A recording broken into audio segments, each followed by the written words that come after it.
ਸਤਿ ਸ਼੍ਰੀ ਅਕਾਲ ਦੋਸਤੋ, ਤੁਸੀਂ ਵੇਖ ਰਹੇ ਹੋ ਇੰਡੋਜ਼ ਟੀਵੀ ਆਸਟ੍ਰੇਲੀਆ। ਮੈਂ ਦੇਵ ਸਿੱਧੂ ਇੱਕ ਵਾਰ ਫਿਰ ਹਾਜ਼ਰ ਹੋ ਚੁੱਕਾ ਜੀ ਲੈ ਕੇ ਪ੍ਰੋਗਰਾਮ ਸਾਡੇ ਮਸਲੇ ਸਾਡੇ ਹੱਲ। ਤੇ ਦੋਸਤੋ, ਜਿਵੇਂ ਕਿ ਤੁਸੀਂ ਜਾਣਦੇ ਹੋ ਕਿ ਅਸੀਂ ਹਰ ਬੁੱਧਵਾਰ ਹਰ ਐਤਵਾਰ ਸ਼ਾਮ ਨੂੰ 7 ਵਜੇ ਬਿਲਕੁਲ ਲਾਈਵ ਤੁਹਾਡੇ ਰੂਬਰੂ ਹੁੰਦੇ ਹਾਂ, ਜਿਹਦੇ ਵਿੱਚ ਕੁਝ ਕੁ ਅਸੀਂ ਆਪਣੀਆਂ ਗੱਲਾਂ ਬਾਤਾਂ ਕਰਦੇ ਹਾਂ ਅਤੇ ਨਾਲ ਦੀ ਨਾਲ ਤੁਹਾਡੀਆਂ ਗੱਲਾਂ ਬਾਤਾਂ ਨੂੰ ਸੁਣਦੇ ਹਾਂ, ਵਿਚਾਰਦੇ ਹਾਂ। ਸੋ ਅੱਜ ਵੀ ਆਪਾਂ ਇਹੀ ਕੁਛ ਕਰਾਂਗੇ। ਤੁਸੀਂ ਆਪਣੀਆਂ ਟਿੱਪਣੀਆਂ ਨਾਲ, ਆਪਣੇ ਸਵਾਲਾਂ ਨਾਲ ਇਸ ਪ੍ਰੋਗਰਾਮ 'ਚ ਸ਼ਿਰਕਤ ਕਰਿਓ, ਪ੍ਰੋਗਰਾਮ ਦਾ ਹਿੱਸਾ ਬਣਿਓ। ਪਰ ਉਸ ਤੋਂ ਪਹਿਲਾਂ ਉਹ ਸਵਾਗਤ ਕਰੀਏ ਦਲਜੀਤ ਸਿੰਘ ਹੁਣਾਂ ਦਾ। ਫਿਰ ਕਰਦੇ ਹਾਂ ਅਗਲੀ ਗੱਲਬਾਤ। ਦਲਜੀਤ ਜੀ, ਪਿਆਰ ਭਰੀ ਸਤਿ ਸ਼੍ਰੀ ਅਕਾਲ ਤੇ ਨਿੱਘਾ ਸਵਾਗਤ ਜੀ ਪ੍ਰੋਗਰਾਮ 'ਚ। ਸਤਿ ਸ਼੍ਰੀ ਅਕਾਲ ਜੀ ਦੇਵ ਸਿੱਧੂ ਸਾਹਿਬ, ਤੇ ਸਤਿ ਸ਼੍ਰੀ ਅਕਾਲ ਸਾਰੇ ਇੰਡੋਜ਼ ਟੀਵੀ ਦੇ ਦਰਸ਼ਕਾਂ ਨੂੰ। ਤੇ ਆਸ ਕਰਦਾ ਕਿ ਤੁਸੀਂ ਤੰਦਰੁਸਤ ਹੋਵੋਗੇ, ਖੁਸ਼ ਹੋਵੋਗੇ ਜੀ। ਵੈਸੇ ਤਾਂ ਮੈਂ ਦੋਸਤਾਂ ਨੂੰ ਕਿਹਾ ਕਿ ਅਸੀਂ ਹਰ ਬੁੱਧਵਾਰ ਹਰ ਐਤਵਾਰ ਸ਼ਾਮਾਂ ਨੂੰ 7 ਵਜੇ ਆਉਂਦੇ ਹਾਂ, ਪਰ ਪਿਛਲੇ ਐਤਵਾਰ ਆਪਣੀ ਛੁੱਟੀ ਹੋ ਗਈ ਸੀ। ਐ ਨਹੀਂ ਲੱਗਦਾ ਕਾਫੀ ਚਿਰ ਬਾਅਦ ਦੋਸਤਾਂ ਰੂਬਰੂ ਹੋ ਰਹੇ ਹਾਂ? ਇਹ ਵੀ ਹੈ, ਤੇ ਨਾਲ ਨਾਲ ਇਹ ਵੀ ਜ਼ਰੂਰ ਆਪਾਂ ਨੂੰ ਯਾਦ ਰੱਖਣਾ ਪੈਣਾ ਵੀ ਉਸ ਦਿਨ ਵਿਸ਼ਵਕਰਮਾ ਡੇ ਸੀ ਜੀ। ਤੇ ਹਿੰਦੂ ਮੈਥੋਲੋਜੀ ਦੇ ਵਿੱਚ ਕਾਫੀ ਅਹਿਮ ਦਿਨ ਹੋ ਜਾਂਦਾ, ਤੇ ਉਸ ਦਿਨ ਜਿਹੜੇ ਕੰਮਾਕਾਰਾਂ ਵਾਲੇ ਲੋਕ ਨੇ ਉਹ ਫਿਰ ਛੁੱਟੀ ਕਰ ਲੈਂਦੇ ਆ ਜੀ। ਖਾਸ ਤੌਰ ਤੇ ਕਿਰਤੀ ਵਰਗ। ਆਪਣੇ ਤਾਂ ਇੱਥੇ ਹੈਗਾ ਨਾ ਵੀ ਸੈਟਰਡੇ ਸੰਡੇ ਆਫ ਹੀ ਆ, ਚਾਹੇ ਤੁਸੀਂ ਲੇਬਰ ਹੈਗੇ ਆ ਜਾਂ 2 ਦਿਨ ਆਫ ਹੋ ਜਾਂਦੇ ਆ, ਜਾਂ ਇੱਕ ਦਿਨ ਤਾਂ ਆਫ ਮਿਲ ਹੀ ਜਾਂਦਾ ਜੀ। ਪਰ ਇੰਡੀਆ ਦੇ ਵਿੱਚ ਉਸ ਦਿਨ ਥੋੜਾ ਜਿਹਾ, ਕਿਉਂਕਿ ਜਿਹੜੇ ਔਜ਼ਾਰ ਆ ਤੁਹਾਡੇ ਟੂਲਸ ਆ, ਉਹਨਾਂ ਨੂੰ ਵੀ ਥੋੜੀ ਜਿਹੀ ਰੈਸਟ ਮਿਲ ਜਾਂਦੀ ਜੀ। ਤੇ ਚਲੋ ਬਹਾਨੇ ਦੇ ਨਾਲ ਬਿਲਕੁਲ। ਮੈਂ ਦੋਸਤਾਂ ਨੂੰ ਦੱਸ ਦਈਏ ਕਿ ਅਸੀਂ ਵਿਸ਼ਵਕਰਮਾ ਡੇ ਕਰਕੇ ਛੁੱਟੀ ਨਹੀਂ ਸੀ ਕੀਤੀ। ਕੁਝ ਕੁ ਕਾਰਨ ਇੱਦਾਂ ਦੇ ਬਣ ਗਏ ਕਿ ਸਾਡਾ ਪ੍ਰੋਗਰਾਮ ਅਸੀਂ ਤੁਹਾਡੇ ਰੂਬਰੂ ਨਹੀਂ ਹੋ ਸਕੇ, ਉਹਦੇ ਲਈ ਮਾਫੀ ਚਾਹੁੰਦੇ ਹਾਂ। ਸੋ ਇੱਕ ਵਾਰ ਫਿਰ ਤੋਂ ਇਹ ਜਿਹੜਾ ਸਿਲਸਿਲਾ ਆ ਸ਼ੁਰੂ ਕਰਦੇ ਹਾਂ। ਦਲਜੀਤ ਜੀ, ਚੱਲੀਏ ਖਬਰਾਂ ਵੱਲ। ਤਾਂ ਸਭ ਤੋਂ ਪਹਿਲਾਂ ਮੈਂ ਗੱਲ ਕਰਨੀ ਚਾਹੂੰ ਬਰਾਕ ਓਬਾਮਾ ਹੋਣਾ ਦੀ। ਉਹਨਾਂ ਦੀ ਨਵੀਂ ਕਿਤਾਬ ਆਈ ਆ ਜੋ ਇਸ ਵਕਤ ਕਾਫੀ ਵੱਡੇ ਪੱਧਰ 'ਤੇ ਚਰਚਾ ਛੇੜ ਗਈ। ਕਿਵੇਂ ਦੇਖਦੇ ਹੋ? ਦੇਖੋ, ਇਹ ਪਹਿਲਾਂ ਵੀ ਪ੍ਰੈਜ਼ੀਡੈਂਟ ਜਿੰਨੇ ਵੀ ਹੁਣ ਤੱਕ ਦੇ ਅਮਰੀਕਾ ਦੇ ਹੋਏ ਆ, ਉਸ ਤੋਂ ਬਾਅਦ ਪਬਲਿਸ਼ਰ ਜਿਹੜੇ ਕਿ ਕਿਤਾਬਾਂ ਛਾਪਦੇ ਆ, ਉਹਨਾਂ ਦਾ ਮੇਨ ਇਹੀ ਹੁੰਦਾ ਟਾਰਗੇਟ ਕਿ ਅਸੀਂ ਅਪਰੋਚ ਕਰੀਏ ਪ੍ਰੈਜ਼ੀਡੈਂਟ ਤੱਕ। ਤੇ ਜਿੰਨਾ ਚਿਰ ਉਹਨੇ ਵਾਈਟ ਹਾਊਸ ਦੇ ਵਿੱਚ ਲੰਘਾਇਆ ਆ, ਉਸ ਵਾਈਟ ਹਾਊਸ ਦੇ ਵਿੱਚ ਕੀ ਕੀ ਗੱਲਾਂ ਹੋਈਆਂ, ਕਿਉਂਕਿ ਲੋਕਾਂ ਦੀ ਵੀ ਕਿਉਰਿਓਸਿਟੀ ਬਹੁਤ ਹੁੰਦੀ ਹੈ। ਵਾਈਟ ਹਾਊਸ ਇੱਕ ਬੜੀ ਹਿਡਨ ਚੀਜ਼ ਆ, ਇੱਕ 4 ਦੀਵਾਰਾਂ ਦੇ ਵਿੱਚ ਇੱਕ ਕੀ ਜ਼ਿੰਦਗੀ, ਕਿੱਦਾਂ ਦੀ ਜ਼ਿੰਦਗੀ ਆ, ਕਿਹੋ ਜਿਹਾ ਤੁਹਾਡੇ ਵਿਚਾਰ ਲੋਕਾਂ ਦੇ ਪ੍ਰਤੀ ਹੁੰਦੇ ਆ, ਲੋਕਾਂ ਦੇ ਵਿੱਚ ਕਿਉਰਿਓਸਿਟੀ ਹਰ ਵਾਰੀ ਬਣਦੀ ਹੈ ਜੀ। ਹੁਣ 2 ਟਰਮ ਇਹ ਰਹੇ ਆ ਬਰਾਕ ਓਬਾਮਾ। ਪਹਿਲੇ ਅਫਰੀਕਨ ਜਿਹੜੇ ਕਹਿ ਲਓ, ਉਹਨਾਂ ਨੇ ਇਹ ਕਿਤਾਬ ਜਿਹੜੀ ਲਿਖੀ ਆ ਦਾ ਪ੍ਰੋਮਿਸਡ ਲੈਂਡ, ਤੇ ਉਹਨਾਂ ਨੇ ਉਹਦੇ ਵਿੱਚ ਦੱਸਿਆ ਵੀ ਆ ਵੀ ਅਫਰੀਕਨ ਅਮਰੀਕਨ ਦੀ ਇੱਕ ਰਿਲੇਸ਼ਨਸ਼ਿਪ, ਜਿਹੜਾ ਏਕਤਾ ਆ, ਉਹ ਵੀ ਬੜੀ ਜ਼ਰੂਰੀ ਆ ਜੀ। ਉਹਦੇ ਵਿੱਚ ਅਹਿਮ ਗੱਲਾਂ ਜਿਹੜੀਆਂ ਆ ਕੀਤੀਆਂ, ਕਿਉਂਕਿ ਹੁਣ ਤੱਕ ਇਸ ਕਰਕੇ ਵੀ ਅਹਿਮ ਹੋ ਜਾਂਦਾ ਆ ਕਿ ਇਹਦੇ ਵਿੱਚ ਭਾਰਤ ਦੇ ਬਾਰੇ ਵੀ ਗੱਲਾਂ ਹੋਈਆਂ, ਕਿਉਂਕਿ 2 ਵਾਰੀ ਉਹ ਐਜ਼ ਏ ਪ੍ਰੈਜ਼ੀਡੈਂਟ ਆਏ ਆ ਇੰਡੀਆ ਦੇ ਵਿੱਚ, 2010 ਦੇ ਵਿੱਚ ਤੇ 2015 ਦੇ ਵਿੱਚ ਜੀ। 2010 ਦੀ ਫੇਰੀ ਦੇ ਬਾਰੇ ਉਹਨਾਂ ਨੇ ਦੱਸਿਆ ਕਾਫੀ। 768 ਪੰਨਿਆਂ ਦੀ ਇਹ ਕਿਤਾਬ ਹੈਗੀ ਆ ਜੀ। ਉਹਦੇ ਵਿੱਚੋਂ 1400 ਸ਼ਬਦ ਜਿਹੜੇ ਆ ਉਹਨੇ ਇੰਡੀਆ ਦੇ ਬਾਰੇ ਲਿਖੇ ਆ। ਉਹ ਰਾਹੁਲ ਗਾਂਧੀ ਬਾਰੇ ਵੀ ਆ, ਸੋਨੀਆ ਗਾਂਧੀ ਬਾਰੇ ਵੀ ਆ, ਤੇ ਮਨਮੋਹਨ ਸਿੰਘ ਹੋਣਾ ਬਾਰੇ ਵੀ ਆ। ਇੱਕ ਤਰ੍ਹਾਂ ਨਾਲ ਕਹਿ ਸਕਦੇ ਆ ਕਿ ਜਿਹੜੀ ਇੰਡੀਆ ਦੀ ਵਿਰੋਧੀ ਧਿਰ ਆ, ਉਹਦੇ ਬਾਰੇ ਇਹਦੇ ਵਿੱਚ ਲਿਖਿਆ ਗਿਆ। ਜਿੱਦਾਂ ਤੁਸੀਂ ਕਿਹਾ ਕਿ ਉਹਨਾਂ ਨੇ ਰਾਹੁਲ ਗਾਂਧੀ, ਡਾਕਟਰ ਮਨਮੋਹਨ ਸਿੰਘ ਹੋਣਾ ਬਾਰੇ, ਸੋਨੀਆ ਗਾਂਧੀ ਹੋਣਾ ਬਾਰੇ ਕਾਫੀ ਵੱਡੇ ਪੱਧਰ 'ਤੇ ਉਹਨਾਂ ਨੇ ਗੱਲਬਾਤ ਕੀਤੀ ਆਪਣੀ ਕਿਤਾਬ ਦੇ ਵਿੱਚ, ਪਰ ਇਹ ਸਾਰੀ ਗੱਲਬਾਤ ਤੋਂ ਕਾਂਗਰਸੀ ਬਹੁਤ ਨਾਰਾਜ਼ ਲੱਗ ਰਹੇ ਆ। ਇਹ ਤੁਹਾਨੂੰ ਕਾਰਨ ਲੱਗਦਾ? ਉਹਦਾ ਕਾਰਨ ਇਹ ਆ ਕਿ ਉਹਨਾਂ ਦਾ ਇਸ ਵੇਲੇ ਮੇਨ ਲੀਡਰ ਰਾਹੁਲ ਗਾਂਧੀ ਆ ਜੀ। ਰਾਹੁਲ ਗਾਂਧੀ ਦੇ ਬਾਰੇ ਕਾਫੀ ਜਿੱਦਾਂ ਕਹਿ ਲਓ ਕਿ ਖੁੱਲ੍ਹੇ ਵਿਚਾਰ ਪ੍ਰਗਟ ਕਰ ਦਿੱਤੇ ਗਏ ਆ ਜੀ। ਭਾਵੇਂ ਭਾਜਪਾ ਵਾਲੇ ਉਹਨੂੰ ਪੱਪੂ ਦਾ ਸ਼ਬਦ ਵੀ ਯੂਜ਼ ਕਰਦੇ ਆ ਜੀ। ਨੋ ਡਾਊਟ ਇੰਟੈਲੀਜੈਂਟ ਹੈ ਮੁੰਡਾ, ਤੇ ਘੱਟੋ ਘੱਟ ਡਿਬੇਟ ਤਾਂ ਕਰਦਾ। ਆਪਣੇ ਹੁਣ ਦੇ ਜਿਹੜੇ ਮੌਜੂਦਾ ਪ੍ਰਾਈਮ ਮਿਨਿਸਟਰ ਉਹ ਤਾਂ ਡਿਬੇਟ ਕਰਦੇ ਹੀ ਨਹੀਂ, ਇਹ ਤਾਂ ਡਿਬੇਟ ਵੀ ਕਰਦਾ ਤੇ ਕਾਲਜ ਦੇ ਸਟੂਡੈਂਟਸ ਦੇ ਨਾਲ ਵੀ ਗੱਲਾਂ ਬਾਤਾਂ ਕਰਦਾ ਜੀ। ਪਰ ਉਹ ਜਿੱਦਾਂ ਉਹਨਾਂ ਨੇ ਕਿਹਾ ਕਿ ਯੋਗਤਾ ਦੀ ਕਮੀ ਆ ਜੀ। ਉਹ ਬਿਲਕੁਲ ਉਸੇ ਇੱਕ ਜਿਹੜਾ ਬੱਚੇ ਨਾਲ ਉਹਨਾਂ ਕੰਪੈਰੀਜ਼ਨ ਕੀਤਾ ਵੀ ਜਿਹਨੇ ਹੋਮਵਰਕ ਪੂਰਾ ਕੀਤਾ ਆ ਜੀ, ਪਰ ਉਹਦੇ ਵਿੱਚ ਇੱਕ ਪੈਸ਼ਨ ਦੀ, ਐਪਟੀਚਿਊਡ ਦੀ ਜਿਹੜੀ ਆ ਘਾਟ ਆ ਜੀ। ਜਿਹੜਾ ਬੜਾ ਨਿਪੁੰਨ ਆ, ਜਿਹਦੇ ਵਿੱਚ ਹੁੰਦਾ ਕਿ ਮੈਂ ਕੁਛ ਨਵਾਂ ਕਰਨਾ ਆ, ਉਹ ਸਿਰਫ ਇੱਕ ਹੋਮਵਰਕ ਆ। ਹੋਮਵਰਕ ਕੀ ਹੁੰਦਾ? ਉਹ 'ਚ ਇੱਕ ਪੰਜਾਬੀ ਵਿੱਚ ਸ਼ਬਦ ਆਪਾਂ ਘੋਟਾ ਸਿਸਟਮ ਕਹਿ ਸਕਦੇ ਹਾਂ ਜੀ, ਵੀ ਉਹ ਇੱਕ ਯੋਗਤਾ ਦੀ, ਤਜਰਬੇ ਦੀ, ਨਿਪੁੰਨਤਾ ਦੀ ਉਹ ਘਾਟ ਆ ਜੀ। ਤੇ ਸ਼ਾਇਦ ਇਹੀ ਕਾਰਨ ਆ ਕਿ ਜੋ ਆਪਾਂ ਹੁਣ ਤੱਕ ਦੇਖਿਆ ਆ, ਕਿਉਂਕਿ ਰਾਹੁਲ ਗਾਂਧੀ ਇੱਕ ਉਭਾਰ ਦੇ ਤੌਰ ਦੇ ਉੱਤੇ ਆਇਆ ਸੀ, ਕੁਛ ਸਟੇਟਸ ਦੇ ਵਿੱਚ ਜਿੱਤਿਆ ਵੀ ਸੀ, ਪਰ ਉਸ ਤੋਂ ਬਾਅਦ ਫੇਰ ਡਾਊਨਫਾਲ ਹੋ ਜਾਂਦੀ ਹੈ। ਖਾਸ ਤੌਰ ਤੇ ਹੁਣ ਬਿਹਾਰ ਦੇ ਵਿੱਚ ਆਪਾਂ ਦੇਖ ਲਈਏ, ਬਿਹਾਰ ਦੇ ਵਿੱਚ ਕਿੱਦਾਂ ਡਾਊਨਫਾਲ ਹੋਈ ਆ ਕਾਂਗਰਸ ਦੀ। ਇਸ ਕਰਕੇ ਓਬਾਮਾ ਸਾਹਿਬ ਦੀ ਟਿੱਪਣੀ ਹੈ ਕਿਸੇ ਹੱਦ ਤੱਕ ਸਹੀ ਵੀ ਲੱਗਦੀ ਹੈ। ਪਰ ਦਲਜੀਤ ਜੀ, ਜਿੱਦਾਂ ਤੁਸੀਂ ਕਿਹਾ ਕਿ ਇੰਟੈਲੀਜੈਂਟ ਹੈਗਾ ਆ, ਡਿਬੇਟ ਕਰਦਾ, ਪਰ ਇੱਕ ਲੀਡਰ ਦਾ ਜਿੱਦਾਂ ਓਬਾਮਾ ਸਾਹਿਬ ਨੇ ਵੀ ਇਹ ਕਿਹਾ ਕਿ ਜਨੂਨ ਦੀ ਕਮੀ ਆ। ਤਾਂ ਕਾਂਗਰਸ ਕਿੱਥੋਂ ਚੱਲੀ? ਜਦੋਂ ਆਜ਼ਾਦੀ ਮਿਲੀ ਸੀ ਤਾਂ ਸਭ ਤੋਂ ਵੱਡੀ ਪਾਰਟੀ ਸੀ ਕਾਂਗਰਸ, ਇੱਕ ਬਹੁਤ ਵੱਡੀ। ਉਸ ਤੋਂ ਬਾਅਦ ਇੰਦਰਾ ਗਾਂਧੀ ਹੋਣਾ ਵੇਲੇ ਵੀ ਜਿੱਦਾਂ ਦੀ ਇਹਦੀ ਪਕੜ ਸੀਗੀ ਪੂਰੇ ਭਾਰਤ ਦੇਸ਼ ਦੇਸ਼ ਦੇ ਵਿੱਚ। ਉਸ ਤੋਂ ਬਾਅਦ ਜੋ ਹਾਲਾਤ ਇਸ ਵਕਤ ਕਾਂਗਰਸ ਦੇ ਬਣ ਗਏ ਆ, ਤੇ ਇੱਕ ਇਹਦਾ ਸਿਹਰਾ ਕਿਤੇ ਨਾ ਕਿਤੇ ਰਾਹੁਲ ਗਾਂਧੀ ਹੋਣਾ ਨੂੰ ਵੀ ਜਾਂਦਾ, ਜਿਹੜਾ ਉਹਨਾਂ ਨੇ ਗੱਲ ਕੀਤੀ ਕਿ ਇਹਨਾਂ ਕੋਲ ਹੋਮਵਰਕ ਪੂਰਾ ਆ ਪਰ ਨਿਪੁੰਨਤਾ ਦੀ ਘਾਟ ਆ। ਬਿਲਕੁਲ। ਤੇ ਉਹ ਕਿਉਂਕਿ ਇੱਕ ਜਿਹੜਾ ਪ੍ਰੈਜ਼ੀਡੈਂਟ ਹੈਗਾ ਅਮਰੀਕਾ ਦਾ, ਉਹਦਾ ਤਾਂ ਕੋਈ ਲੈਣ ਦੇਣ ਵੈਸੇ ਤਾਂ ਇੰਡੀਆ ਨਾਲ ਹੈ ਨਹੀਂ, ਇਸ ਕਰਕੇ ਉਹਨੂੰ ਆਪਾਂ ਆਬਜੈਕਟਿਵ ਟਾਈਪ ਕਹਿ ਸਕਦੇ ਹਾਂ ਇਹਦੇ ਵਿੱਚ। ਕਿਉਂਕਿ ਜੇ ਆਪਾਂ ਇੰਡੀਆ ਤੋਂ ਕਿਸੇ ਬੰਦੇ ਤੋਂ ਲਿਖਾਉਂਦੇ ਉਹਦੇ ਵਿੱਚ ਸਬਜੈਕਟਿਵਿਟੀ ਹੁੰਦੀ ਆ ਕਿ ਬਈ ਮੈਂ ਉਹਦੇ ਬਾਰੇ ਕੀ ਸੋਚਦਾ ਆ, ਪਰ ਉਹਦੇ ਵਿੱਚ ਜਿਹੜੀ ਹੋਰਾਂ ਲੀਡਰਾਂ ਦੇ ਬਾਰੇ ਵੀ ਕਾਫੀ ਗੱਲਾਂ ਕੀਤੀਆਂ ਉਹਨਾਂ ਨੇ। ਰਸ਼ੀਆ ਦੇ ਪ੍ਰੈਜ਼ੀਡੈਂਟ ਬਾਰੇ ਵੀ ਗੱਲ ਕੀਤੀ ਆ, ਉਹਨਾਂ ਦੀ ਫਿਜ਼ੀਕਲ ਬਈ ਉਹ ਬੋਡੀ ਬਹੁਤ ਵਧੀਆ ਰੱਖਦੇ ਆ, ਸਾਰੀਆਂ ਗੱਲਾਂ ਕੀਤੀਆਂ। ਕਿਹਦੇ ਨਾਲ ਕੀਤੀ ਹੋਈ ਆ ਪਹਿਲੀ ਟਰਮ ਦੀ, ਖਾਸ ਤੌਰ ਤੇ ਪਹਿਲੇ 4 ਸਾਲਾਂ ਦੇ ਬਾਰੇ ਇਹ ਕਿਤਾਬ ਹੈਗੀ ਆ ਜੀ।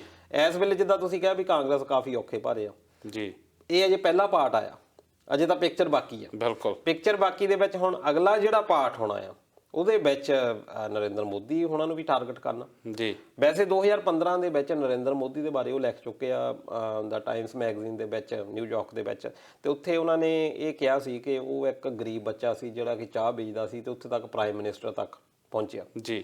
ਉਹਦੇ ਬਾਰੇ ਕਾਫੀ ਵਧੀਆ ਉਹਨਾਂ ਨੇ ਗੱਲਾਂ ਕੀਤੀਆਂ।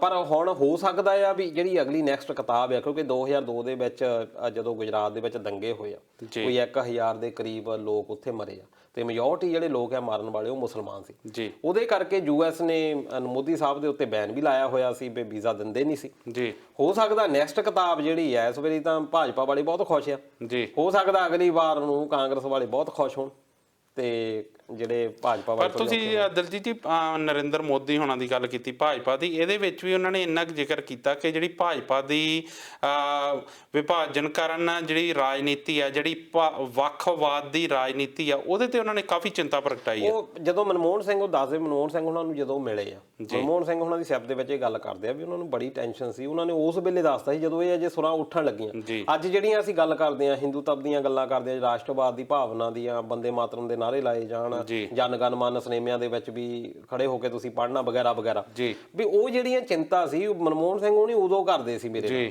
ਵੀ 2008 ਦੀ ਕੰਪੇਨ ਦਾ ਜਾਂ 2010 ਦੀ ਜਿਹੜੀ ਫੇਰੀ ਉਹਦੇ ਵਿੱਚ ਦੱਸਦੇ ਆ ਵੀ ਜਿਹੜਾ ਪਾਕਿਸਤਾਨ ਦੇ ਦੁਆਰਾ ਕਿੱਦਾਂ ਇਸਲਾਮੀ ਜਿਹੜਾ ਇੱਕ ਮੁੱਦਾ ਉਠਾਇਆ ਜਾਂਦਾ, ਇਸੇ ਤਰ੍ਹਾਂ ਇੱਥੇ ਇੰਡੀਆ ਦੇ ਵਿੱਚ ਕਿੱਦਾਂ ਇਹਨੂੰ ਮੁਸਲਿਮ ਹਿੰਦੂ ਬਣਾਇਆ ਜਾ ਰਿਹਾ, ਜਦ ਕਿ ਭਾਰਤ ਜਿਹੜਾ ਏਕੇ ਦੇ ਲਈ ਜਾਣਿਆ ਜਾਂਦਾ ਆ। ਉਹ ਬਿਲਕੁਲ ਇਸ ਤਰ੍ਹਾਂ ਦੀਆਂ ਟਿੱਪਣੀਆਂ ਹੋਈਆਂ। ਉਹ ਇੱਕ ਤਰ੍ਹਾਂ ਦੇ ਨਾਲ ਕਹਿ ਸਕਦੇ ਆ ਕਿ ਉਹਨਾਂ ਨੇ ਇਹ ਵੀ ਦੱਸੀ ਆ ਵੀ ਉਹ ਬੜਾ ਜਾਨੀ ਇੱਕ ਇਹ ਲੀਡਰ ਦੀ ਬੜੀ ਨਿਪੁੰਨਤਾ ਹੁੰਦੀ ਆ ਕਿ ਉਹ ਆਉਂਦਾ ਹੋਇਆ ਦੂਰੋਂ ਦੇਖ ਸਕਦਾ ਵੀ ਅਗਲੇ ਆਉਣ ਵਾਲੇ ਸਾਲਾਂ ਦੇ ਵਿੱਚ ਕੀ ਹੋ ਰਿਹਾ। ਬਿਲਕੁਲ, ਡਾਕਟਰ ਮਨਮੋਹਨ ਸਿੰਘ ਹੋਣਾ ਦੀ ਉਹਨਾਂ ਨੇ ਕਾਫੀ ਤਾਰੀਫ ਕੀਤੀ ਆ ਤੇ ਉਹ ਮੇਰੇ ਖਿਆਲ ਤਾਰੀਫ ਦੇ ਕਾਬਿਲ ਵੀ ਆ। ਉਹਨਾਂ ਦੇ ਬਾਰੇ ਉਹਨਾਂ ਨੇ ਕਾਫੀ ਚੰਗਾ ਉਹਦੇ ਵਿੱਚ ਲਿਖਿਆ ਹੈ। ਬਿਲਕੁਲ, ਦੇਖੋ ਕੰਮ ਬੋਲਦੇ ਹੁੰਦੇ ਆ ਬੰਦਿਆਂ ਦੇ। 1970-80 ਤੱਕ ਚੀਫ ਮਹਿਕਮਾ ਕੀ ਰੋਲ ਉਹਨਾਂ ਨੇ ਪਲੇ ਕੀਤਾ ਆ ਗਵਰਨਮੈਂਟ ਦੇ ਵਿੱਚ ਜਾਂ ਐਜ਼ ਏ ਜਿੱਦਾਂ ਬਿਊਰੋਕਰੈਟ ਜੀ। ਫਿਰ ਉਹ ਗਵਰਨਰ ਵੀ ਰਹੇ ਆ ਰਿਜ਼ਰਵ ਬੈਂਕ ਦੇ, ਪਲੈਨਿੰਗ ਕਮਿਸ਼ਨ ਦੇ ਵੀ ਉਹ ਚੇਅਰਮੈਨ ਰਹਿ ਚੁੱਕੇ ਆ ਜੀ। ਇਸ ਕਰਕੇ ਉਹਨਾਂ ਨੇ ਬਹੁਤ ਕੰਮ ਕੀਤਾ। ਫਿਰ ਫਾਈਨੈਂਸ ਮਿਨਿਸਟਰ ਦੇ ਤੌਰ ਦੇ ਉੱਤੇ ਜਦੋਂ ਨਰਸਿਮਹਾ ਰਾਓ ਉਹਨਾਂ ਦੀ ਗਵਰਨਮੈਂਟ ਸੀ 1992 'ਚ, ਕਿਹਾ ਜਾਂਦਾ ਵੀ ਅੱਜ ਜੇ ਇਕੋਨੋਮਿਕਲ ਸਥਿਤੀ ਆ ਇੰਨੀ ਵਧੀਆ ਬਣੀ ਹੋਈ ਸੀ ਕਾਂਗਰਸ ਸਰਕਾਰ ਦੇ ਵਿੱਚ, ਉਹਦਾ ਸਿਹਰਾ ਸਿੱਧਾ ਹੀ ਜਾਂਦਾ ਸੀ ਮਨਮੋਹਨ ਸਿੰਘ ਸਰਕਾਰ ਨੂੰ, ਮਨਮੋਹਨ ਸਿੰਘ ਹੋਣਾ ਨੂੰ ਜੀ। ਈਵਨ ਕਿ ਜਿਹੜੀ 2007 ਦੇ ਵਿੱਚ ਇਹਨਾਂ ਨੇ ਇੰਨਾ ਕੰਮ ਕੀਤਾ ਸੀ ਕਿ GDP ਜਿਹੜੀ ਆ ਅੱਜ ਦਾ ਸਾਡੀ ਮਾਈਨਸ ਵਿੱਚ ਜਾਣ ਲੱਗ ਗਈ ਹੈ। ਬਿਲਕੁਲ, ਇਹਨਾਂ ਨੇ 6-7 ਤੋਂ ਸ਼ੁਰੂ ਕੀਤੀ, ਯਾਨੀ ਐਵਰੇਜ 6-7 ਦੀ ਚੱਲਦੀ ਰਹੀ ਆ ਪੂਰੇ ਕਾਂਗਰਸ ਦੇ ਵੇਲੇ ਜੀ।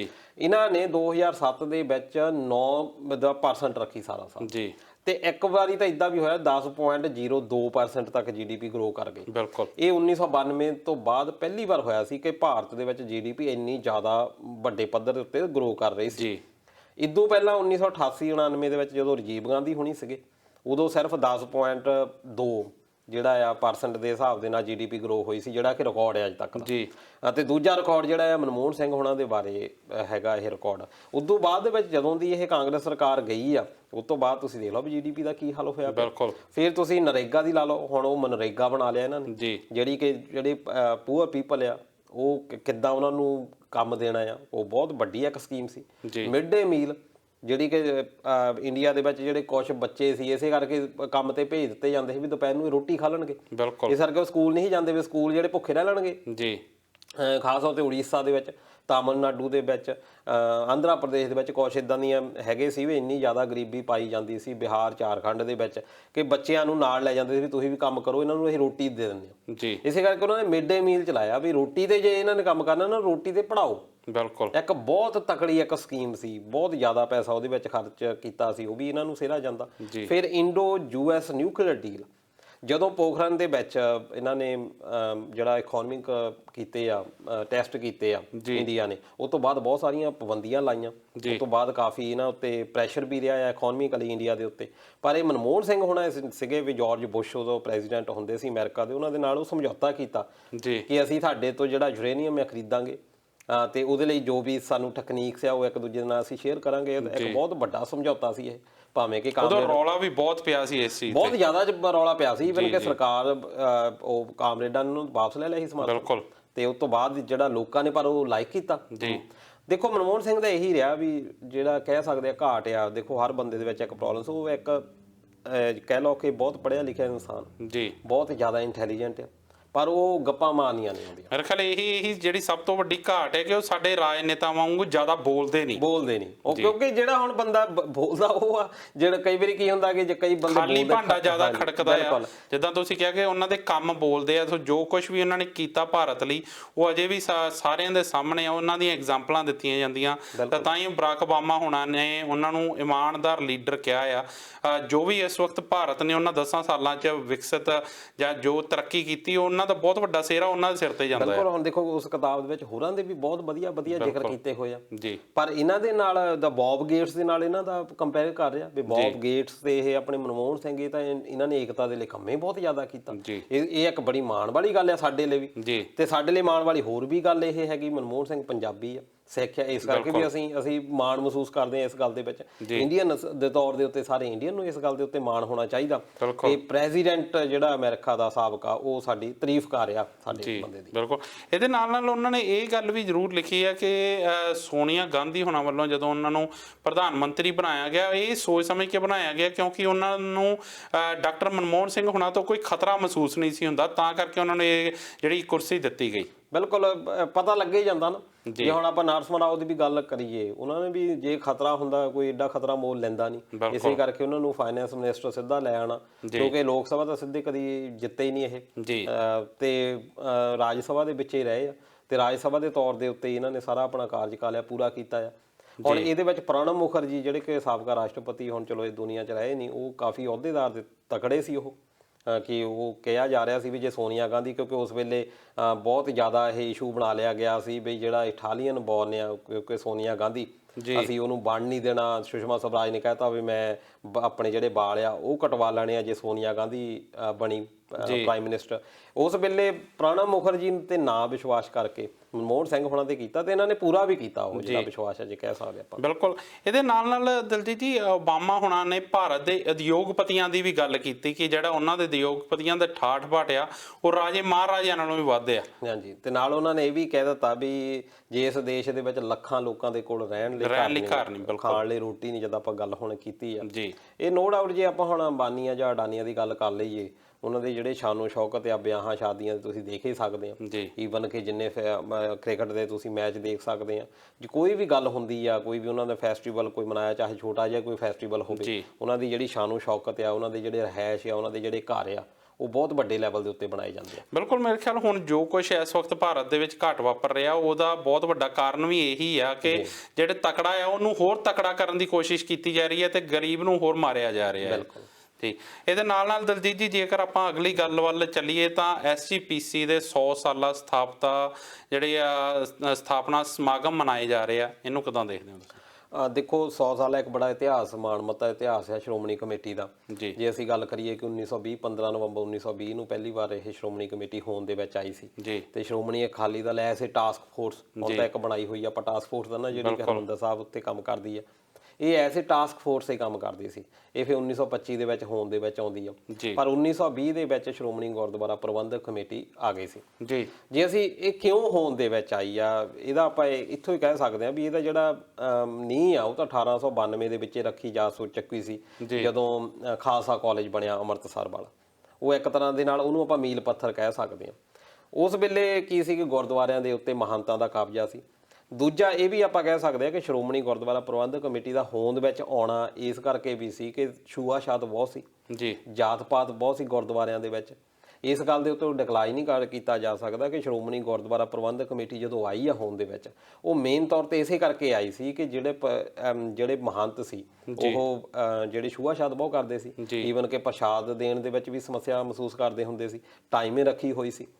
ਇਹੀ ਕਾਰਨ ਆ ਕਿ 1939 ਦੇ ਵਿੱਚ ਜਦੋਂ ਸ਼੍ਰੋਮਣੀ ਗੁਰਦੁਆਰਾ ਪ੍ਰਬੰਧਕ ਕਮੇਟੀ ਬਣ ਵੀ ਗਈ ਆ, ਇਹਨਾਂ ਨੇ ਬਾਅਦ ਦੇ ਵਿੱਚ ਰਿਜ਼ਰਵੇਸ਼ਨ ਰੱਖੀ ਕਿ ਬੱਚਿਆਂ ਨੂੰ, ਜਿਹੜਾ ਸ਼੍ਰੋਮਣੀ ਕਮੇਟੀ ਨੇ ਕਿਹਾ, ਬ੍ਰਿਟਿਸ਼ ਗਵਰਨਮੈਂਟ ਉਦੋਂ ਬ੍ਰਿਟਿਸ਼ ਸੀ, ਉਹਨਾਂ ਨੂੰ ਕਿਹਾ ਵੀ ਇੱਥੇ ਜਿਹੜੇ ਬੱਚੇ ਆ ਇਹਨਾਂ ਨੂੰ ਸਕੂਲਾਂ ਦੇ ਵਿੱਚ ਦਾਖਲਾ ਨਹੀਂ ਦਿੱਤਾ ਜਾਂਦਾ, ਇਹਨਾਂ ਲਈ ਰਿਜ਼ਰਵ ਸੀਟਾਂ ਕੀਤੀਆਂ ਜਾਣ, ਜਿਹੜੀਆਂ ਛੋਟੀਆਂ ਕਾਸਟਾਂ ਹੈਗੀਆਂ, ਲੋਅਰ ਕਾਸਟ ਸੋ ਕਾਲਡ। ਫਿਰ ਇੱਦਾਂ ਹੀ 1939 ਦੇ ਵਿੱਚ ਫਿਰ ਸ਼੍ਰੋਮਣੀ ਗੁਰਦੁਆਰਾ ਪ੍ਰਬੰਧਕ ਕਮੇਟੀ ਨੇ ਕਿਹਾ ਵੀ ਜਿਹੜੇ ਮੈਂਬਰ ਆ ਉਹ ਰਿਜ਼ਰਵ ਇਹਨਾਂ ਦੇ ਰੱਖੇ ਜਾਣ, ਕਿਉਂਕਿ ਇਹਨਾਂ ਨੂੰ ਅੱਗੇ ਆਉਣ ਦਾ ਮੌਕਾ ਨਹੀਂ ਮਿਲ ਰਿਹਾ। ਜੇ ਕਹਿ ਸਕਦੇ ਆ ਕਿ ਜਿਹੜੀ ਹੋਂਦ ਦੇ ਵਿੱਚ ਆਈ ਆ, ਜਿੱਥੇ ਮਹੰਤਾਂ ਨੂੰ ਕੱਢਣ ਦਾ ਸਿਹਰਾ ਜਾਂਦਾ, ਵੀ ਮਹੰਤਾਂ ਨੂੰ ਕੱਢਿਆ ਗਿਆ, ਨਾਲ ਦੀ ਨਾਲ ਇਹ ਬਹੁਤ ਵੱਡੀ ਗੱਲ ਸੀ ਕਿ ਜਾਤ ਪਾਤ ਛੂਆ-ਛਾਤ ਨੂੰ ਖਤਮ ਕਰਨ ਦੇ ਲਈ ਸ਼੍ਰੋਮਣੀ ਗੁਰਦੁਆਰਾ ਪ੍ਰਬੰਧਕ ਕਮੇਟੀ ਨੇ ਕੰਮ ਬਹੁਤ ਕੀਤੇ। ਫਿਰ ਐਜੂਕੇਸ਼ਨ ਦੇ ਉੱਤੇ ਕੰਮ, ਜਿੱਦਾਂ ਪਹਿਲਾਂ ਦੱਸਿਆ 1892 ਦੇ ਵਿੱਚ ਗਿਆਨੀ ਦਤ ਸਿੰਘ ਦੀ ਗੱਲ ਆਪਾਂ ਕਰ ਲਈਏ, ਗਿਆਨੀ ਪ੍ਰੋਫੈਸਰ ਗੁਰਮੁਖ ਸਿੰਘ ਹੋਣਾ ਦੀ ਗੱਲ ਕਰ ਲਈਏ, ਉਹਨਾਂ ਨੇ ਤਾਂ ਕੰਮੇ ਬਹੁਤ ਕੀਤੇ ਸੀ। ਇਹ ਇੱਕ ਲੰਬਾ ਇੱਕ ਪ੍ਰੋਸੀਜਰ ਚੱਲਿਆ ਜਿਹੜਾ ਹੋਂਦ ਦੇ ਵਿੱਚ ਆਇਆ। ਇਹਦੇ ਵਿੱਚ 400 ਦੇ ਕਰੀਬ ਸ਼ਹੀਦੀਆਂ ਵੀ ਹੋਈਆਂ, ਚਾਹੇ ਨਨਕਾਣਾ ਸਾਹਿਬ ਦਾ ਮੋਰਚਾ ਲਾ ਲਓ, ਛਾਬੀਆਂ ਦਾ ਮੋਰਚਾ, ਜੈਤੋਂ ਦਾ ਮੋਰਚਾ, ਇਹ ਮੋਰਚੇ ਲੱਗੇ ਆ। ਉਸ ਵੇਲੇ ਇਹਨਾਂ 4000 ਦੇ ਕਰੀਬ ਗਵਰਨਮੈਂਟ ਨੇ ਅਰੈਸਟ ਵੀ ਕਰ ਲਿਆ ਸੀ। ਫਿਰ 1925 ਦੇ ਕਰੀਬ ਇੱਕ ਜਿਹੜਾ ਗੁਰਦੁਆਰਾ ਐਕਟ 1925 ਬ੍ਰਿਟਿਸ਼ ਗਵਰਨਮੈਂਟ ਨੇ ਉਹ ਪਾਸ ਕਰ ਦਿੱਤਾ, ਜਿਹਦੇ ਨਾਲ ਕਿ ਇੱਕ ਡੈਮੋਕ੍ਰੈਟਿਕ ਸੰਸਥਾ ਬਣ ਗਈ। ਉਸ ਤੋਂ ਬਾਅਦ ਜੇ ਆਪਾਂ ਕਹਿ ਲਈਏ ਅੱਜ ਦਾ ਜਿਹੜਾ ਪੰਜਾਬ ਸੂਬਾ ਆ, ਇਹਦੇ ਲਈ ਬੜੀ ਮੁਹਿੰਮ ਕੀਤੀ ਉਹਨਾਂ ਨੇ। ਪਾਣੀਆਂ ਦੇ ਲਈ ਨੋ ਡਾਊਟ ਕਿ ਪਾਣੀਆਂ ਦੇ ਲਈ ਬੜੇ ਮੋਰਚੇ ਲਾਏ ਆ, ਪੰਜਾਬੀ ਭਾਸ਼ਾ ਦੇ ਲਈ ਬਹੁਤ ਕੰਮ ਕੀਤਾ ਸ਼੍ਰੋਮਣੀ ਗੁਰਦੁਆਰਾ ਪ੍ਰਬੰਧਕ ਕਮੇਟੀ ਨੇ। ਪਰ ਦਲਜੀਤ ਜੀ, ਜਿੱਦਾਂ ਤੁਸੀਂ ਦੱਸ ਰਹੇ ਆ ਕਿ ਜਿੱਦਾਂ ਸ਼੍ਰੋਮਣੀ ਗੁਰਦੁਆਰਾ ਪ੍ਰਬੰਧਕ ਕਮੇਟੀ ਸ਼ੁਰੂ ਹੋਈ, ਲੋਕਾਂ ਦੀਆਂ ਮੁਸ਼ਕਲਾਂ ਨੂੰ ਲੈ ਕੇ ਇੱਕ ਤਰ੍ਹਾਂ ਨਾਲ ਸਥਾਪਿਤ ਕੀਤੀ ਗਈ ਤੇ ਬਹੁਤ ਇਹਨਾਂ ਨੇ ਕੰਮ ਕੀਤਾ ਪੰਜਾਬੀ ਸੂਬੇ ਲਈ, ਪੰਜਾਬੀ ਲਈ ਕੀਤਾ, ਪਾਣੀਆਂ ਲਈ ਕੀਤਾ, ਹੋਰ ਬਹੁਤ ਸਾਰੇ ਮੁੱਦਿਆਂ ਨੂੰ ਲੈ ਕੇ ਹਮੇਸ਼ਾ ਸੰਘਰਸ਼ ਕਰਦੀ ਰਹੀ ਆ। ਪਰ ਜੋ ਇਸ ਵਕਤ ਸ਼੍ਰੋਮਣੀ ਕਮੇਟੀ 100 ਸਾਲ ਦਾ ਜਿਹੜਾ ਸਮਾਂ ਹੁੰਦਾ, ਉਹ ਬਹੁਤ ਵੱਡਾ ਸਮਾਂ ਹੁੰਦਾ, ਬਹੁਤ ਜ਼ਿਆਦਾ, ਬਹੁਤ ਕੁਛ ਉਤਰਾਅ ਚੜਾਅ ਉਹਨਾਂ ਨੇ ਵੇਖੇ ਆ।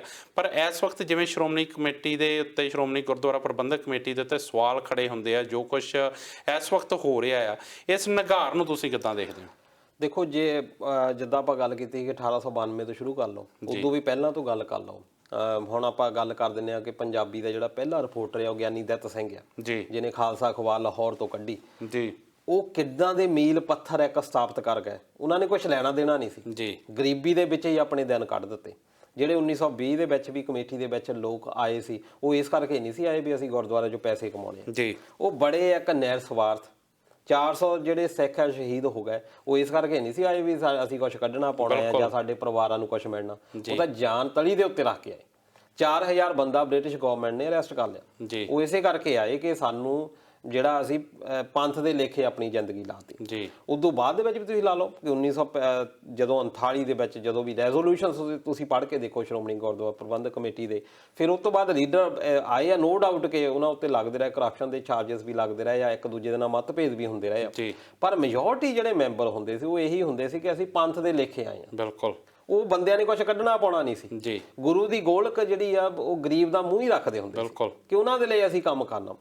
ਪਰ ਕਿਉਂਕਿ 1956 ਦੇ ਵਿੱਚ ਇਹ ਸ਼੍ਰੋਮਣੀ ਜਿਹੜੇ ਅਕਾਲੀ ਦਲ ਆ, ਸ਼੍ਰੋਮਣੀ ਅਕਾਲੀ ਦਲ, ਉਹਨਾਂ ਨੇ ਤਾਂ ਕਹਿਤਾ ਸੀ ਸਾਡਾ ਕੋਈ ਵੱਖਰਾ ਏਜੰਡਾ ਹੈ ਨਹੀਂ, ਅਸੀਂ ਤਾਂ ਸ਼੍ਰੋਮਣੀ ਗੁਰਦੁਆਰਾ ਪ੍ਰਬੰਧਕ ਕਮੇਟੀ ਦੇ ਜੋ ਏਜੰਡੇ ਆ ਸਾਡੇ ਹੀ ਆ।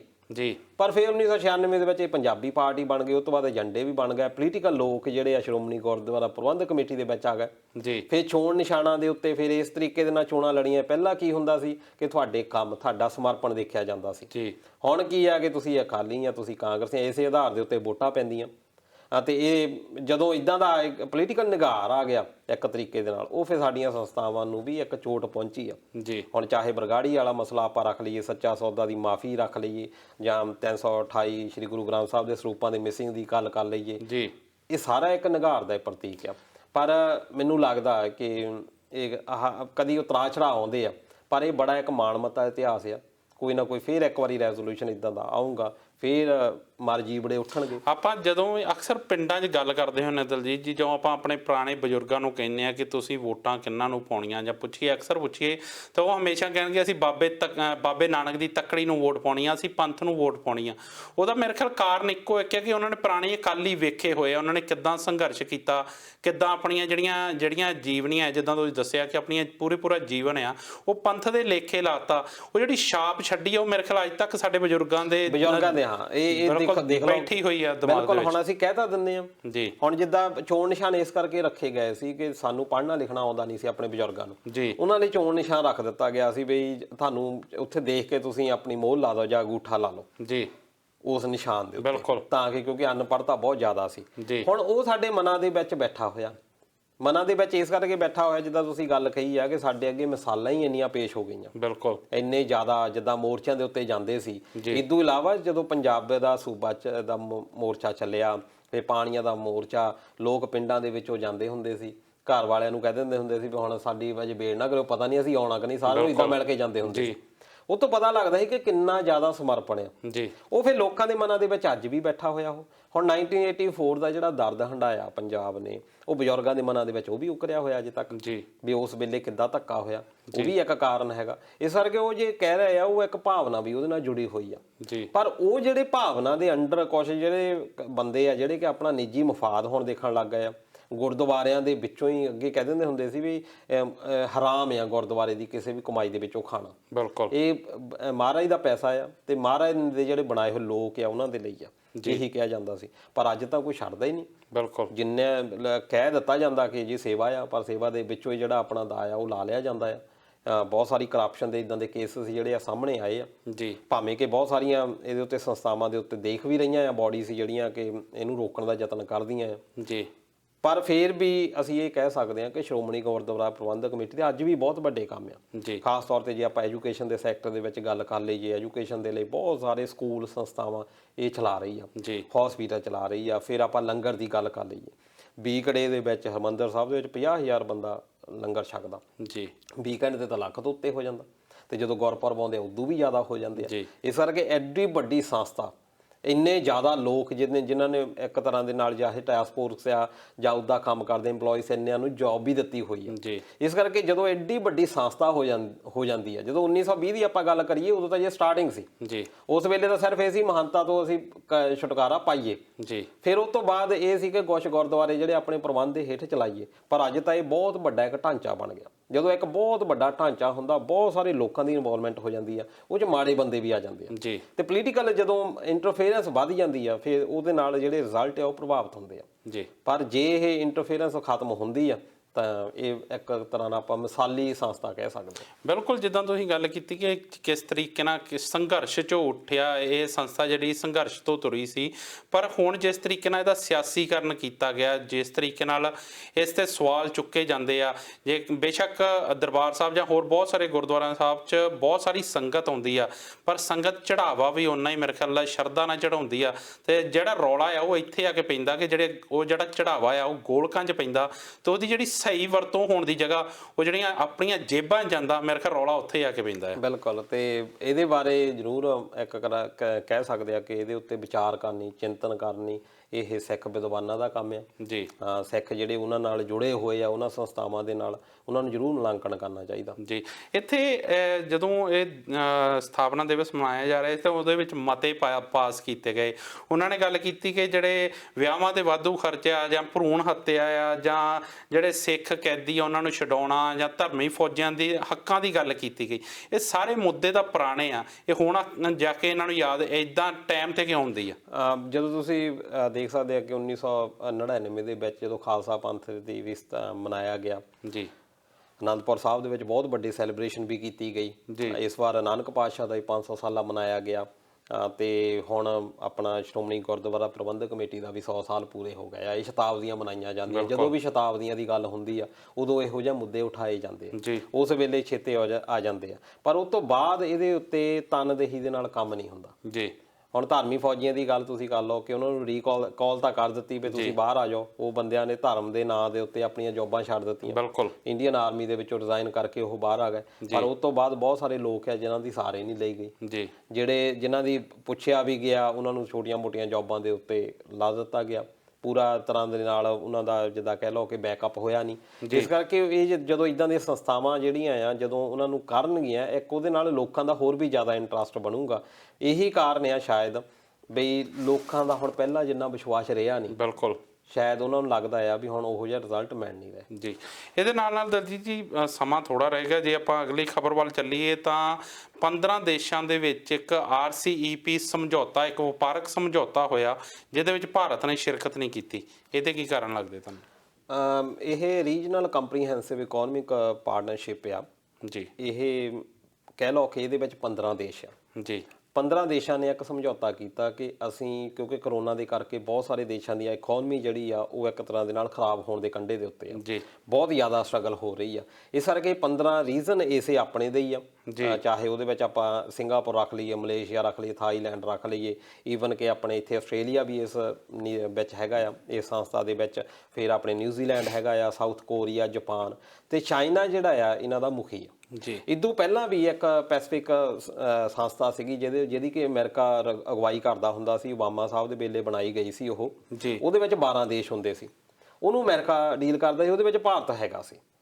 ਪਰ ਇਹ ਜਦੋਂ ਟਰੰਪ ਸਾਹਿਬ ਆਇਆ ਇਹਨਾਂ ਨੇ ਉਹ ਪਹਿਲਾਂ ਹੀ ਭੰਗ ਕਰ ਦਿੱਤੀ। ਜਾਣੀ ਇਹ ਕਹਿ ਲਓ ਕਿ ਆ ਜਿਹੜੀ ਹੁਣ ਚਾਈਨਾ ਨੂੰ ਇੱਕ ਮੌਕਾ ਮਿਲਿਆ ਆ ਉਹਦੇ ਵਿੱਚ ਵੀ ਟਰੰਪ ਦਾ ਬਹੁਤ ਵੱਡਾ ਯੋਗਦਾਨ ਆ। ਇਹਨੇ ਉਹ ਭੰਗ ਕਰ ਦਿੱਤੀ ਵੀ ਐਵੇਂ ਇਹ ਵਾਧੂ ਤਾਂ ਤੁਸੀਂ ਕਰ ਰਹੇ ਆ, ਅਸੀਂ ਨਹੀਂ ਕੋਈ ਰਿਸਪੌਂਸਿਬਿਲਿਟੀ ਲੈਂਦੇ। ਪਰ ਉਹਦੇ ਨਾਲ ਹੁਣ ਇਹ 15 ਦੇਸ਼ਾਂ ਦੀ ਬਣ ਗਈ ਜਿਹਨੂੰ ਕਿ ਚਾਈਨਾ ਅਗਵਾਈ ਕਰ ਰਿਹਾ। ਭਾਵੇਂ ਕਿ ਇੱਕ ਪਾਸੇ ਹੁਣ ਤੁਸੀਂ ਦੇਖੋ ਕਿ ਕਰੋਨਾ ਕਾਲ ਦੇ ਵਿੱਚ ਜਾਪਾਨ ਤੇ ਆਸਟ੍ਰੇਲੀਆ ਨੇ ਬਹੁਤ ਜ਼ਿਆਦਾ ਵਿਰੋਧ ਕੀਤਾ ਚਾਈਨਾ ਦਾ, ਪਰ ਇਸ ਵੇਲੇ ਜਿਹੜਾ ਕਹਿ ਲਓ ਕਿ ਉਹਨਾਂ ਦੇ ਨਾਲ ਫਿਰ ਮੁਖੀ ਮੰਨਣ ਨੂੰ ਇੱਕ ਤਰ੍ਹਾਂ ਤਿਆਰ ਆ। ਪਰ ਭਾਰਤ ਇਸ ਦੇ ਵਿੱਚ ਆਇਆ ਨਹੀਂ। ਇਹਦੇ ਵਿੱਚ ਸਾਰੇ ਆਸੀਅਨ ਦੇਸ਼ ਹੈਗੇ ਆ ਪਰ ਭਾਰਤ ਇਹਦੇ ਵਿੱਚ ਨਹੀਂ ਆਇਆ। ਉਹ ਇਸੇ ਕਰਕੇ ਨਹੀਂ ਆਇਆ, ਉਹਨਾਂ ਨੂੰ ਇਹ ਲੱਗਦਾ ਕਿਉਂਕਿ ਇਹਦੇ ਵਿੱਚ ਇਹ ਰੱਖਿਆ ਗਿਆ ਕਿ ਬਾਰਡਰ ਟੈਕਸ ਜਿਹੜਾ ਅਗਲੇ 20 ਸਾਲਾਂ ਦੇ ਵਿੱਚ ਆਪਾਂ ਖਤਮ ਕਰ ਦੇਣਾ। ਜਿੰਨੀ ਤਜਵੀਜ਼, ਜਿੰਨਾ ਪ੍ਰਾਈਸ ਮੁੱਲ ਹੈਗਾ ਜੋ ਚਾਈਨਾ ਦੀ ਚੀਜ਼ ਆ ਉਸੇ ਮੁੱਲ ਦੇ ਵਿੱਚ ਦੂਜੇ ਦੇਸ਼ ਦੇ ਵਿੱਚ ਵੇਚ ਦਿੱਤੀ ਜਾਊ। ਹੁਣ ਭਾਰਤ ਨੂੰ ਇਹ ਡਰ ਹੈਗਾ ਕਿ ਅਸੀਂ ਕੰਪੀਟ ਨਹੀਂ ਕਰ ਸਕਦੇ ਚਾਈਨਾ ਦੇ ਨਾਲ। ਚਾਈਨਾ ਦਾ ਮਾਲ ਇੰਨਾ ਜ਼ਿਆਦਾ ਸਸਤਾ ਹੈ, ਸਾਡੀ ਜਿਹੜੀ ਲੋਕਲ ਮੰਡੀ ਆ ਉੱਥੇ ਦੇ ਜਿਹੜੇ ਵਪਾਰੀ ਆ ਉਹਨਾਂ ਦਾ ਮਾਲ ਸਾਡੀ GDP ਦੇ ਉੱਤੇ ਵੀ ਫਰਕ ਪੈਣਾ। ਚਾਈਨਾ ਨੇ ਤਾਂ ਬਹੁਤ ਕਮਾਈ ਕਰ ਲੈਣੀ ਆ। ਹੁਣ ਜੇ ਦੇਖਿਆ ਜਾਵੇ 15 ਦੇਸ਼ਾਂ ਦੀ ਜਿਹੜੀ ਇਕਨੋਮੀ ਸ਼ੇਅਰ ਆ ਉਹ 30% ਦੇ ਕਰੀਬ ਬਣਦਾ, ਪਰ $100 ਬਿਲੀਅਨ ਤੱਕ ਭਾਰਤ ਦਾ ਇਸ ਸਾਲ ਤੱਕ ਸੀਗਾ ਕਿ ਅਸੀਂ ਚਾਈਨਾ ਦੇ ਨਾਲ ਵਪਾਰ ਕਰਨਾ, ਜਿਹੜਾ ਕਿ ਹੁਣ ਕਾਫੀ ਘੱਟ ਹੋ ਗਿਆ ਕਿਉਂਕਿ ਤੁਹਾਨੂੰ ਪਤਾ ਵੀ ਕ੍ਰਾਈਸਿਸ ਚੱਲ ਰਿਹਾ ਹੈ ਚਾਈਨਾ ਦੇ ਨਾਲ ਵੀ ਸਾਡਾ। ਪਰ ਜੇ ਅਸੀਂ ਇਹਦੇ ਵਿੱਚ ਆਉਂਦੇ ਆ ਇੱਕ ਤਰ੍ਹਾਂ ਦੇ ਨਾਲ ਤਾਂ ਅਸੀਂ ਚਾਈਨਾ ਨੂੰ ਹੋਰ ਮੁਖੀ ਮੰਨਣ ਲਈ ਤਿਆਰ ਆ। ਚਾਈਨਾ ਹੀ ਇਹਦਾ ਪ੍ਰਬੰਧ ਦੇਖ ਰਿਹਾ ਸਾਰੇ।